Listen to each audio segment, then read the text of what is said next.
Very very good morning आप सभी लोगों को क्विक स्टडी मटेरियल में आपका स्वागत है। मैं विशाल आपका वेलकम करता हूं। आज है 25 फरवरी और 25 फरवरी से रिलेटेड जितने भी आपके इंपॉर्टेंट क्वेश्चंस होंगे हम उन सभी क्वेश्चंस को यहां पर डिस्कस करेंगे, ठीक है। साथ ही साथ आपका जितना भी इंपॉर्टेंट क्वेश्चंस होगा है ना, उसके बारे में भी हम यहाँ पर देखेंगे जो आपने पिछली बार पढ़ रखा है। एक और चीज, पीडीएफ जो है वो आपको डिस्क्रिप्शन बॉक्स में दिया गया है ना, जो टेलीग्राम का लिंक है आप वहां से डाउनलोड कर सकते हैं, है ना। और आज के वीडियो का जो लाइक का टारगेट रखा गया है वो मात्र और मात्र 100 लाइक का टारगेट रखा गया है। आप जरूर लाइक कीजिएगा, वीडियो आपको पसंद आए तो, है ना। इससे मुझे मोटिवेशन मिलता है। Thank you so much. पहले क्वेश्चन की तरफ चलते हैं। हाल ही में आईएसएस मिशन के लिए चुने गए पहले विकलांग अंतरिक्ष यात्री कौन है? तो यहां पर आपको ध्यान रखना है, आईएसएस मिशन किसकी हम बात कर रहे हैं? इंटरनेशनल स्पेस स्टेशन पर जाने वाले जो मिशन है उसकी बात कर रहे हैं, है ना। यानी अंतरराष्ट्रीय स्पेस स्टेशन पे जाने का एक मिशन है जिसे हम आईएसएस मिशन कहते हैं। और ये जो मिशन है ये किसके द्वारा, आप ये समझिए ये किसका मिशन है? तो यूरोपियन स्पेस एजेंसी का ये मिशन है, आपको ध्यान रखना है। और इस स्पेस एजेंसी मतलब इस मिशन पर जाने के लिए जो पहले विकलांग या दिव्यांग जो अंतरिक्ष यात्री चुने गए हैं वो कौन है? John McFaul. जॉन मैकफॉल का नाम आपको ध्यान रखना है। ऑप्शन ए जो है वो आपका बिल्कुल सही है, ठीक है। कहने का मतलब क्या है कि आप ये समझिए कि अंतरराष्ट्रीय स्पेस स्टेशन पर जाने वाले जो पहले दिव्यांग व्यक्ति होंगे वो कौन होंगे? John McFaul. जॉन मैकफॉल की अगर हम बात करें तो ये ब्रिटिश ओलंपियन है। यानी इनका संबंध किस देश से है अगर आपसे पूछा जाए तो आपको ध्यान रखना है ये ब्रिटेन के हैं। आप यहाँ पर देख पा रहे हैं इनके पास एक पैर नहीं है ना, नकली पैर लगा हुआ है। और ये एक ब्रिटिश ओलंपियन है, तो ये आपको ध्यान रखना है। तो ब्रिटेन देश से इनका संबंध, एक ये ध्यान रखिएगा। हो सकता है देश का नाम आपसे पूछ लिया जाए, ठीक है।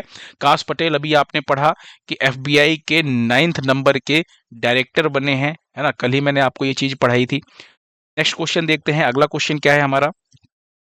फरवरी 2025 में 51वां खजुराहो नृत्य महोत्सव का आयोजन किस राज्य में हुआ है? देखिए, हर साल फरवरी महीने के अंदर आपको ध्यान रखना है खजुराहो नृत्य महोत्सव का आयोजन किया जाता है। और वो कहाँ पर किया जाता है? तो वो किया जाता है हर साल मध्य प्रदेश के अंदर। ऑप्शन सी आपका बिल्कुल सही है। और मध्य प्रदेश में भी कहां पर? तो खजुराहो नृत्य महोत्सव से ही आपको याद रखना है, खजुराहो के अंदर। मध्य प्रदेश में कहां पर? खजुराहो के अंदर। अभी 20 से लेकर के 26 फरवरी 2025 तक इसका आयोजन किया गया है। संस्करण ध्यान रखिएगा, एडिशन इसका 51th एडिशन है, यानी 51वां संस्करण है। आपको क्या क्या इस क्वेश्चन से ध्यान रखना है? पहला, 51वां संस्करण है, खजुराहो मध्य प्रदेश में इसका आयोजन किया गया है, और 20 से 26 फरवरी तक आयोजन किया गया है। ये तीन चीज आपको ध्यान रखनी है, ठीक है। उसके बाद जो मुख्यमंत्री मोहन यादव है उन्होंने इसका उद्घाटन किया था, समारोह का शुभारंभ किया था। और एक इंपॉर्टेंट चीज आपको ध्यान रखनी है, इसी समारोह के दौरान इस बार एक वर्ल्ड रिकॉर्ड बना है। वर्ल्ड रिकॉर्ड क्या बना है?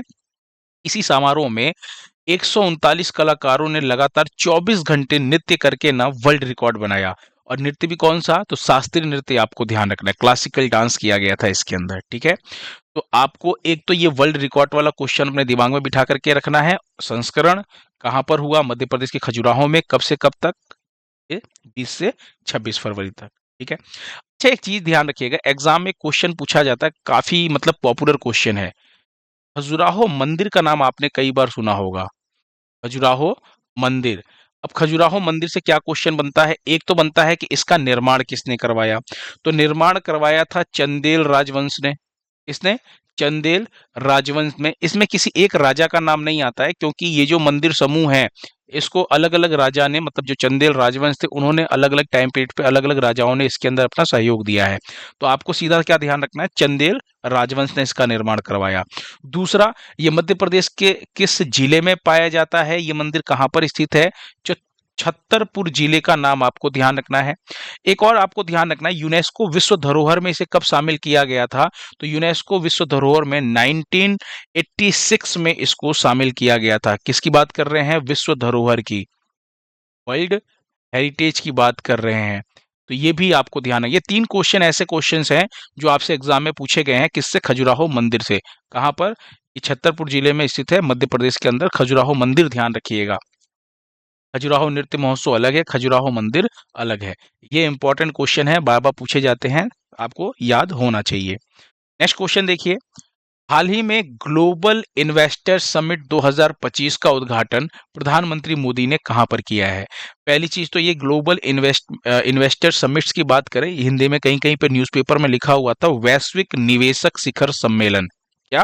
वैश्विक निवेशक शिखर सम्मेलन।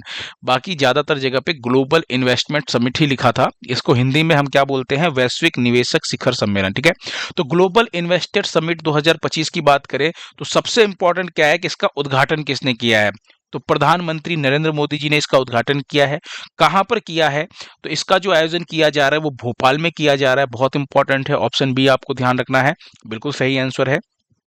24-25 फरवरी को ये इसका आयोजन किया गया। कहां पर? भोपाल के अंदर। सीधी सी बात है कि निवेश को लेकर के है ये, है ना? ताकि युवा मतलब ज़्यादा से ज़्यादा लोग यहाँ पर निवेश करें बाहर से आकर के लोग, और डेवलप किया जा सके, और यहाँ पे युवाओं को रोजगार भी मिलेगा अगर इन्वेस्टमेंट आएगी तो आपको ध्यान रखना है ग्लोबल इन्वेस्टमेंट समिट भोपाल के अंदर। मध्य प्रदेश राज्य का नाम ध्यान रखिएगा। भोपाल जो है मध्य प्रदेश की राजधानी है। मोदी जी ने इसका उद्घाटन किया है। 24-25 फरवरी को इसका आयोजन किया गया था।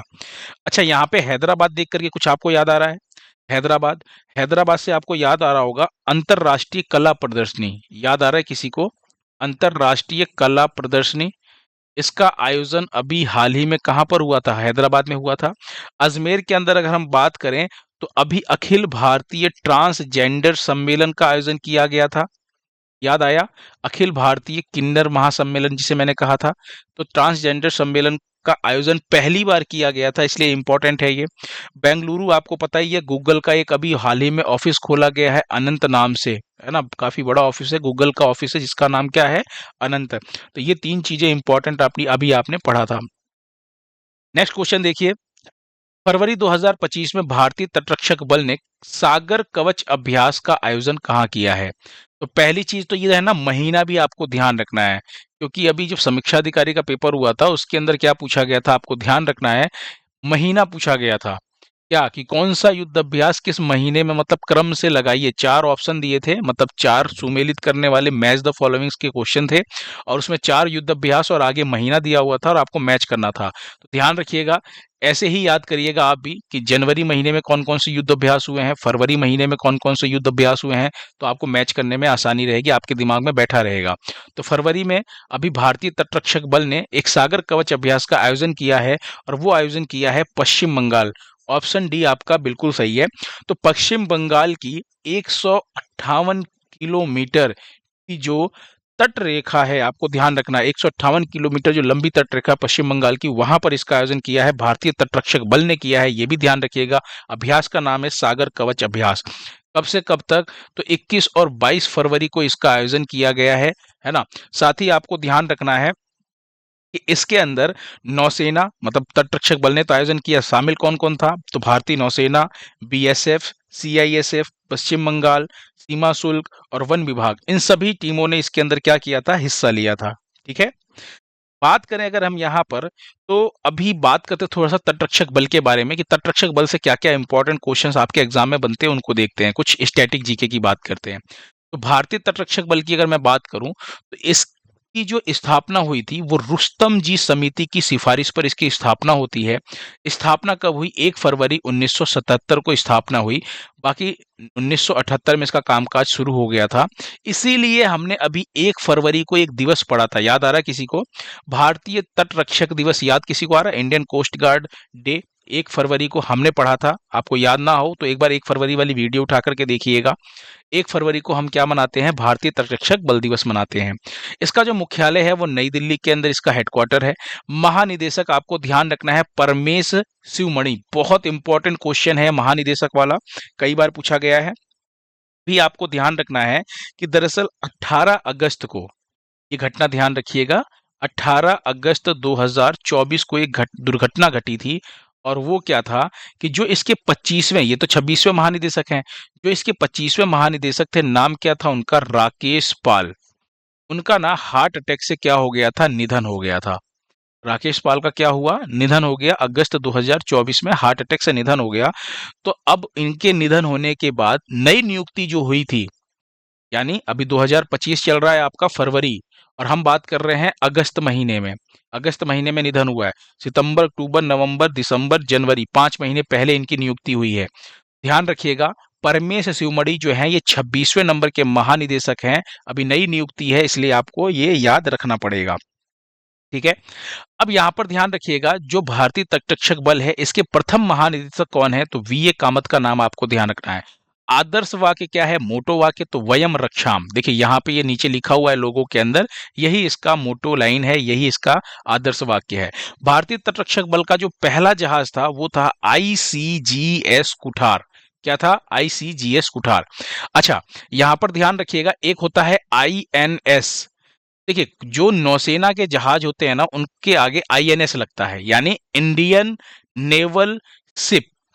इंडियन नेवल शिप जो भारतीय नौसेना के जहाज होते हैं। और आईसीजीएस किसके आगे लगता है, जो भारतीय तटरक्षक बल के जहाज होते हैं, यानी इंडियन कोस्ट गार्ड शिप। समझ में आया, आईएनएस की फुल फॉर्म और आईजीएस एस क्यू लगा हुआ है, ये दोनों चीज ध्यान रखिएगा। ठीक है, किस जहाज के आगे, अगर किसी जहाज के अगर आगे आईएनएस लगा हो मतलब वो भारतीय नौसेना का जहाज है, और अगर आईसीजीएस लगा हुआ है तो भारतीय तटरक्षक बल का जहाज है। ठीक है। यहीं पे एक और आपको चीज ध्यान रखना है कि इसका उद्देश्य क्या है भारतीय तटरक्षक बल का। इसका उद्देश्य यह है कि समुद्र में जो भी तस्करियां होती हैं, जो अवैध गतिविधियां होती हैं, उनको रोकना, उनसे निपटने का काम कौन करता है, भारतीय तटरक्षक बल। और साथ ही साथ भारत के समुद्री संसाधनों की रक्षा करना इसका उद्देश्य है भारतीय तटरक्षक बल का। ठीक है। और एक और चीज यहां पर ध्यान रखिएगा कि अभी समुद्र प्रताप, एक नाम याद रखिएगा, समुद्र प्रताप। इस समुद्र प्रताप नाम याद रखिएगा, दरअसल भारत का पहला प्रदूषण नियंत्रक पोत है, जिसे भारतीय तटरक्षक बल के लिए बनाया गया है। किसके द्वारा, गोवा शिपयार्ड बिल्डर्स के द्वारा, यानी गोवा शिपयार्ड लिमिटेड ने इसको बनाया है, समुद्र प्रताप। और ये भारतीय तटरक्षक बल का पहला प्रदूषण नियंत्रण पोत है। ठीक है। चलिए नेक्स्ट क्वेश्चन देखिए। हाल ही में जारी टाइम्स हायर एजुकेशन की वर्ल्ड रेपुटेशन रैंकिंग 2025 में शीर्ष पर कौन है। ध्यान रखिएगा, अक्सर न्यूज़पेपर में THE लिखा हुआ है शॉर्ट फॉर्म में, कि THE की वर्ल्ड रेपुटेशन रैंकिंग, इसका मतलब यही है, टाइम्स हायर एजुकेशन, मैंने फुल फॉर्म लिखी है यहाँ पे। अगर मैं बात करूं वर्ल्ड रेपुटेशन रैंकिंग 2025 की, तो इसके अंदर हार्वर्ड जो है वो एकदम टॉप पर है। यहाँ पर देखिए, हार्वर्ड जो है, हार्वर्ड यूनिवर्सिटी जो है वो आपका एकदम शीर्ष पर है, नंबर 1 पर है। ऑप्शन ए आपका बिल्कुल सही है। वहीं पे आपको ध्यान रखना है कि ये जो यूनिवर्सिटी है ये कहाँ की है, तो ये अमेरिका की यूनिवर्सिटी है, यूएस की यूनिवर्सिटी है। और नंबर 2 पर आपको ध्यान रखना है ऑक्सफोर्ड और ये MIT यानी मैसाचुसेट इंस्टीट्यूट की बात कर रही है, दोनों ही नंबर 2 पर है एक साथ संयुक्त रूप से। ऑक्सफोर्ड यूनिवर्सिटी जो है ये आपको ध्यान रखना है ब्रिटेन की यानी यूके की यूनिवर्सिटी है, और मैसाचुसेट जो है ये यूएस की यूनिवर्सिटी है, आपको ध्यान रखना है। ठीक है। वहीं पे अगर मैं बात करूं तो इस वर्ल्ड रेपुटेशन रैंकिंग के अंदर 38 देशों 38 देशों की 300 संस्थानों को शामिल किया गया था। कितने, 300 संस्थानों को शामिल किया गया था। और इसके अंदर भारत के, देखिए यहाँ पे लिखा है ना 4 इंडियन यूनिवर्सिटी लिस्टेड, भारत के 4 संस्थान यानी इंडिया के 4 संस्थान जो है इसके अंदर शामिल किए गए थे। और यहाँ पे ना पर्टिकुलर किसी को रैंक नहीं दिया गया था, इसके अंदर बस ये कहा गया था कि 201 से लेकर के 300 के बीच में जो रैंकिंग है उसके अंदर 4 भारतीय यूनिवर्सिटी आपकी शामिल है। कौन कौन सी है, तो आपको ध्यान रखना है, एक तो है IISc बेंगलुरु, और उसके बाद IIT दिल्ली, IIT मद्रास और IIT बॉम्बे, ये 4 यूनिवर्सिटी आपकी शामिल है। तो आपको ध्यान रखना है बस इतना सा कि इस लिस्ट के अंदर 4 यूनिवर्सिटी भारत की शामिल है। कौन कौन सी, वो नाम मैंने आपको बताए, आप याद रखिएगा। नेक्स्ट क्वेश्चन देखिए। हाल ही में केंद्रीय उत्पाद शुल्क दिवस कब मनाया गया है, यानी सेंट्रल एक्साइज डे की बात कर रहे हैं। ये हर साल जो है ये आपका कब मनाया जाता है, तो ये हर साल मनाया जाता है 24 फरवरी को। कब मनाया जाता है, 24 फरवरी आपका बिल्कुल सही है। अगर हम बात करें पहली बार कब मनाया गया था ये दिवस, तो पहली बार 1944 में इस दिवस को मनाया गया था। वहीं पे इस बार की अगर हम थीम की बात करें तो making things easier, cleaner and faster, ये इस बार की थीम है जो आपको याद रखनी है। अच्छा, ये तो केंद्रीय उत्पाद शुल्क दिवस है, केंद्रीय उत्पाद शुल्क दिवस। एक इसी से मिलता जुलता एक और दिवस है, अंतरराष्ट्रीय सीमा शुल्क दिवस। ये कब मनाया जाता है? तो ये आपको ध्यान रखना है, 27 जनवरी को मनाया जाता है। कब मनाया जाता है?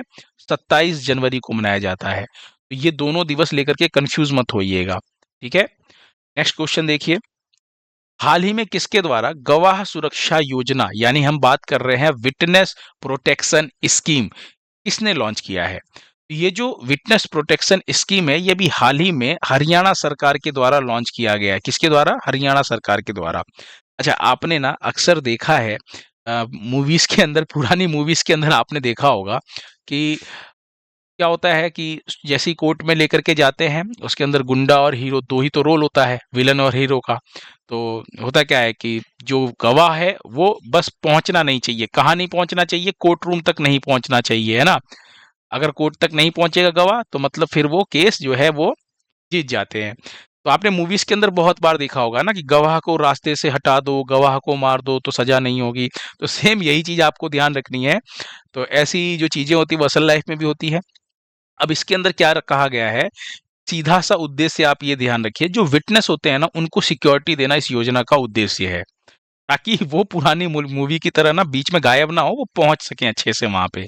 अच्छा, ये स्कीम सिर्फ ना उन मामलों के लिए, उन विटनेस के लिए होगा जहां पे ना, जैसे मान लीजिए मृत्युदंड किसी को मिल रहा है, तो भाई वो खुद ही मर रहा है तो वो कहेगा गवाह को ही मार दूं, कम से कम मैं तो जिंदा रहूंगा।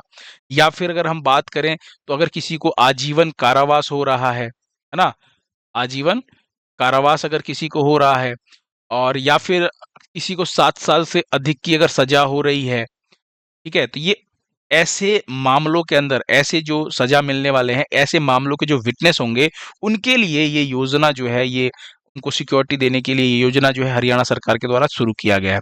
अभी आपको ध्यान रखना है बीएनएस, है ना, ये जो है भारतीय न्याय संहिता जो नया आया हुआ है, इसके अंदर जो धारा 74 से लेके 78 तक की जो धाराएं हैं, ये बेहद ही संगीन अपराध की धाराएं हैं। तो इसके अंदर भी सेम यही चीज आपको ध्यान रखनी है। ऐसे धाराओं से भी अगर कोई मतलब इनके लिए भी कोई अगर विटनेस है, कोई गवाह है, तो उसको भी ये सुरक्षा दी जाएगी, ठीक है। इस योजना के तहत विटनेस को सिक्योरिटी दी जाएगी। सिंपल सा याद रखिएगा कि गवाह सुरक्षा योजना या विटनेस प्रोटेक्शन स्कीम जो है वो हरियाणा सरकार ने शुरू किया है। उद्देश्य क्या है? तो विटनेस को सिक्योरिटी देना इसका उद्देश्य है, ठीक है। नेक्स्ट क्वेश्चन, असम के बोडोलैंड टेरिटोरियल रीजन, जिसे शॉर्ट में क्या बोलते हैं हम, बीटीआर बोलते हैं, में किस धर्म को आधिकारिक धर्म का दर्जा दिया गया है? देखिए, अभी असम के अंदर ना एक बोडोलैंड टेरिटोरियल रीजन है, जहां पर खास करके कौन रहते हैं? तो बोडो समुदाय के लोग रहते हैं। आपको ध्यान रखना है, इसमें बाथो धर्म का नाम, किसका? बाथो, कहीं कहीं पे बथो लिखा है, बात एक ही है, बथो हो चाहे बाथो धर्म हो। तो अभी बाथो धर्म को क्या दिया गया है? आधिकारिक धर्म का दर्जा दिया गया है असम के बोडोलैंड टेरिटोरियल रीजन के अंदर। अब यहाँ पे समझिएगा, असम की सबसे बड़ी जो जनजाति है वो बोडो जनजाति है, और एग्जाम में कई बार ये क्वेश्चन पूछा गया है कि बोडो जनजाति कहाँ पाई जाती है। एक बार नहीं, कई बार पूछा गया है कि बोडो जनजाति कहाँ पाई जाती है। तो आपको क्या ध्यान रखना है? असम के अंदर। तो असम की जो बोडो जनजाति है ना, ये लोग बथो धर्म को, यानी बाथो धर्म को मानते हैं। अच्छा, बाथो धर्म, इसका जो बथो का अर्थ होता है ना, इस बाथो का अर्थ क्या होता है? बाथो का अर्थ होता है 5 एलिमेंट। कौन कौन से 5 एलिमेंट है? अग्नि, धरती, वायु, पानी और आकाश। ये 5 एलिमेंट है। और अगर हम बात करें, 5 एलिमेंट्स होते हैं जिससे हमारा शरीर बना हुआ है, 5 तत्व जिसे कहते हैं। तो इसके अंदर ना ये इस चीज की मतलब पूजा करते हैं, इस चीज को ये लोग मानते हैं, ठीक है। और बथो बवराई जो है, ये बोडो के सर्वोच्च भगवान है ना। तो आपको ध्यान रखना है, ये जो बथो धर्म है, इसके अंदर इन 5 चीजों की पूजा की जाती है। लगभग आप अगर देखेंगे तो हिंदू धर्म में भी तो हम इन्हीं चीजों की पूजा करते हैं, उसी से मिलता जुलता आपका ये है, ठीक है। तो अभी आपको ध्यान रखना है, असम के बोडो टेरिटोरियल जो जो बोडोलैंड टेरिटोरियल रीजन है, इसके अंदर बाथो धर्म को आधिकारिक धर्म का भी दर्जा दिया गया। नेक्स्ट क्वेश्चन देखिए, अगला क्वेश्चन क्या है आपका, महिला शांति सैनिकों का पहला सम्मेलन कहाँ आयोजित किया गया है? तो महिला शांति सैनिकों का पहला सम्मेलन, या फिर हम कह सकते हैं conference for woman peace keepers, ठीक है, conference for woman peace keepers या फिर महिला शांति सैनिकों का पहला सम्मेलन। अब चूंकि पहला सम्मेलन है इसलिए इंपॉर्टेंट है। ये आयोजित किया गया है आपका नई दिल्ली के अंदर। कहां पर? भारत के अंदर नई दिल्ली में आयोजित किया गया है। ऑप्शन ए आपका बिल्कुल सही है। याद हो जाएगा। चलिए नेक्स्ट क्वेश्चन देखिए। मायाधर राउत किस क्षेत्र से संबंधित थे जिनका हाल ही में निधन हुआ है? तो मायाधर राउत की बात करें तो ये एक नर्तक थे। इनका संबंध नृत्य के क्षेत्र से था और ये शास्त्रीय नर्तक थे। क्या थे? शास्त्रीय नर्तक थे। और कौन सा शास्त्रीय नृत्य? तो आपको ध्यान रखना है ओडिसी शास्त्रीय नृत्य। बहुत इंपॉर्टेंट क्वेश्चन है। जब कभी भी ऐसा कोई क्वेश्चन आता है जिसे कोई पद्म अवार्ड मिला हो या फिर कोई शास्त्रीय नृत्य या कोई लोक संगीत गायक या ऐसे या फिर कोई आप ये समझिए वाद्य यंत्र बजाने वाला इंसान है, इस टाइप के जो क्वेश्चंस होते हैं ना और ऐसी पर्सनालिटी का निधन होता है तो वो एग्जाम में ना जरूर पूछा जाता है आपके। ध्यान रखिएगा। अगर हम बात करें मायाधर राउत का, तो मायाधर राउत की बात करें तो अभी 92 वर्ष की आयु में, 92 साल की आयु में इनका निधन हुआ है। ओडिसी नृत्य के जनक माने जाते हैं। अगर आपसे पूछा जाए कि ओडिसी नृत्य के जनक किसे कहा जाता है, तो ये ओडिसी नृत्य के जनक कहे जाते हैं। बहुत इंपॉर्टेंट पॉइंट है। फिर बात करें ओडिसी नृत्य सीखने के लिए भारत का जो पहला संस्थान था, नाम क्या था उसका? कला विकास केंद्र। इसकी स्थापना किसने की थी? मायाधर रावत ने की थी। और मायाधर राउत ने कहां पर की थी? कटक के अंदर 1952 में की थी, 1952 में। 2010 में इनको ना पद्मश्री अवार्ड दिया गया था। ये बहुत इंपॉर्टेंट अवार्ड है ना। बाकी 2011 में टैगोर अकादमी रत्न दिया गया। 2003 में राजीव गांधी सद्भावना पुरस्कार दिया गया। 1985 में 1985 में संगीत नाटक अकादमी पुरस्कार दिया गया। ये भी आपका एक इंपॉर्टेंट पुरस्कार है। 1977 में उड़ीसा संगीत नाटक अकादमी पुरस्कार दिया गया। तो ये कुछ जो 3 पॉइंट मैंने आपको नोट करवाए हैं, ये आपको ध्यान रखना है। और साथ ही साथ कला विकास केंद्र की स्थापना जो है वो कटक में किसने की थी? मायाधर राउत ने की थी। आप अगर प्रीवियस ईयर्स के क्वेश्चंस उठा करके देखेंगे ना, तो उसमें आपको अगर किसी शास्त्रीय नर्तक ने या किसी गायक ने किसी संस्थान की अगर स्थापना की होती है ना, वो जरूर एग्जाम में पूछा जाता है खास करके। या फिर किसी पद्मश्री अवार्ड पाए हुए या पद्म अवार्ड पाए हुए इंसान का अगर निधन होता है तो उसका भी क्वेश्चन पूछा जाता है। लास्ट टाइम मैंने आपसे क्वेश्चन पूछा था कि अभी हाल ही में एक रिपोर्ट आई है और इस रिपोर्ट के अनुसार पूछा गया था कि सबसे अधिक जो गिद्ध है वो कहां पर पाए गए हैं, किस राज्य में? तो बिल्कुल आप लोगों में से सभी लोगों ने सही आंसर दिया था। मध्य प्रदेश आपका बिल्कुल सही आंसर था कि मध्य प्रदेश में गिद्धों की सबसे ज्यादा आबादी पाई गई है। देखिए, मध्य प्रदेश को टाइगर स्टेट के नाम से भी जाना जाता है। पता है ना क्यों? क्योंकि यहाँ पे बाघों की संख्या सबसे ज्यादा है। अभी गिद्धों की संख्या भी सबसे ज्यादा यहाँ पर हो गई है। ठीक है, 12,000 से भी अधिक गिद्ध जो है वो यहाँ पर पाए गए हैं, जो अभी हाल ही में जो आंकड़ा आया है, जो सर्वे हुआ है। और एक क्वेश्चन मैंने पूछा था कि अभी हाल ही में केंद्र सरकार ने किसके ऊपर पाबंदी लगाई थी, किस दर्द निवारक दवा के ऊपर? तो नीमे सुलाइड, नीमे सुलाइड दवाई के ऊपर पाबंदी लगाई है केंद्र सरकार ने, क्योंकि ये गिद्धों के ऊपर दुष्प्रभाव का काम कर रहा था। ठीक है, तो बहुत से बच्चों ने इसका भी आंसर दिया है। ठीक है, काफी अच्छा लगा मुझे जब आप क्वेश्चंस का आंसर देते हैं। नेक्स्ट क्वेश्चन आज आपके लिए क्वेश्चन है कि अभी बाहरी लोगों के लिए कृषि भूमि खरीदने पर किसने प्रतिबंध लगाया है कि आप कृषि की भूमि या बागवानी की भूमि यहाँ पर इस राज्य में नहीं खरीद सकते? आपको उस राज्य का नाम बताना है। एक नया भूमि कानून लाया गया है, किसके द्वारा? ठीक है, तो कमेंट बॉक्स में आपको क्या देना है, इसका आंसर देना है। जैसा मैंने आपको बताया कि पीडीएफ जो है वो आपको डिस्क्रिप्शन में टेलीग्राम चैनल का लिंक दिया गया है, आप वहां से डाउनलोड कर लीजिएगा। और इस वीडियो के ऊपर मुझे मात्र 100 लाइक चाहिए, ज्यादा नहीं, सिर्फ 100 लाइक चाहिए, ताकि मेरा मोटिवेशन जो है वो बरकरार रहे। ठीक है, थैंक यू सो मच। मिलते हैं आपसे नेक्स्ट लेक्चर के अंदर।